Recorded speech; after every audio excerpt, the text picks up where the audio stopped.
आज लेके आए हैं भारत के राष्ट्रगान है जन गण मन। जन गण मन की कहानी आज हम आपके सामने लेकर आए हैं। आज हम जानेंगे कि जन गण मन कहां से आया, क्या इतिहास है इसका। भारत के राष्ट्रगान जिसका बोल है जन गण मन, आपने पढ़ा है, सभी भारतीयों को याद रहता है, जन गण मन अधिनायक जय है। भारत के राष्ट्रगान जन गण मन की कहानी हमारे स्वतंत्रता संग्राम और सांस्कृतिक इतिहास से गहराई से जुड़ी हुई है। इसे नोबेल प्राइज विजेता गुरुदेव रविंद्रनाथ टैगोर ने लिखा था। जैसा कि आप जानते होंगे, गुरुदेव रविंद्रनाथ टैगोर को 1913 ईस्वी में नोबेल प्राइज मिला था। यहाँ इसके रचे जाने से लेकर भारत का आधिकारिक राष्ट्रगान बनने तक की पूरी कहानी प्रस्तुत की जा रही है। सबसे पहले हम समझेंगे रचना और मूल स्वरूप। राष्ट्रगान, हमारे राष्ट्रगान के रचना और मूल स्वरूप क्या है। तो मूल भाषा, रविंद्रनाथ टैगोर ने इसे मूल रूप से बंगाली भाषा में लिखा था। तब इस कविता का शीर्षक भारोत्भाग विधाता, जी हाँ, भारोत्भाग विधाता था। ये बंगाली टोन में है। इस पूरी कविता में 5 स्टांजा है, 5 पद है, लेकिन हमारे राष्ट्रगान के रूप में सिर्फ पहला पद यानी एक पद लिया गया है, वो भी पहला।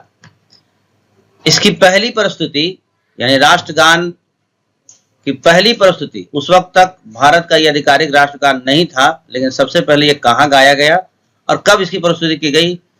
तो इसे पहली बार 27 दिसंबर 1911 ईस्वी को भारतीय राष्ट्रीय कांग्रेस के कलकत्ता अधिवेशन, आज कलकत्ता को कोलकाता कहा जाता है, उस वक्त कलकत्ता ही था, अधिवेशन में सार्वजनिक रूप से गाया गया। इसे टैगोर की भतीजी, रविंद्रनाथ टैगोर की भतीजी थी, उनका नाम था सरला देवी चौधरानी। उन्होंने स्कूली बच्चों के साथ एक समूह के साथ उस अधिवेशन में गाया था। संगीत और अंग्रेजी अनुवाद किसने दिया? तो मदन पिल्लई की यात्रा से इसको समझना होगा। 1919 ईस्वी में रविंद्रनाथ टैगोर आंध्र प्रदेश के मदन पिल्लई नामक स्थान पर गए थे। वहां उन्होंने बेसेंट थियोसॉफिकल कॉलेज में इस गीत को गाया था। धुन का निर्माण किसने किया था? तो कॉलेज की ही प्रिंसिपल मार्गरेट कजिन्स, जो संगीत की अच्छी जानकार थी, उन्होंने टैगोर के साथ मिलकर इस गीत की संगीतमय धुन तैयार की थी। और आज हम जो राष्ट्रगान गाते हैं, जिस धुन में गाते हैं, उसकी नींव वहीं रखी गई थी।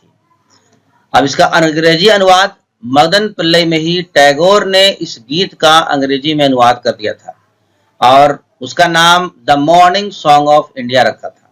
भारत का प्रभात गीत नाम रखा गया था। नेताजी सुभाष चंद्र बोस का योगदान भी इसमें बहुत रहा है। 1940 ईस्वी के दशक में जब नेताजी सुभाष चंद्र बोस ने आजाद हिंद फौज यानी INA का गठन किया था, तो उन्होंने इस गीत को राष्ट्रीय पहचान के रूप में चुना।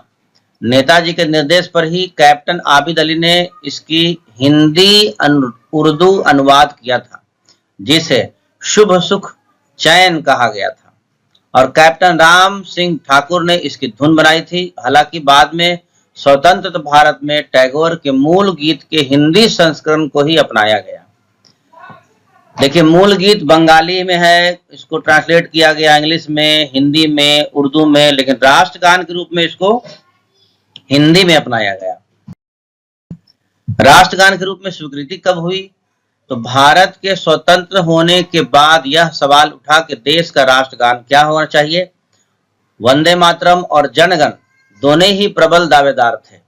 अंततः 24 जनवरी 1950 ईस्वी को भारत के संविधान सभा ने जन गण मन को, हिंदी संस्करण को, भारत के आधिकारिक राष्ट्रगान के रूप में स्वीकार कर लिया और उसी दिन बंकिम चंद्र चटर्जी के द्वारा रचित वंदे मातरम को राष्ट्रीय गीत के रूप में स्वीकार किया गया, दर्जा दिया गया।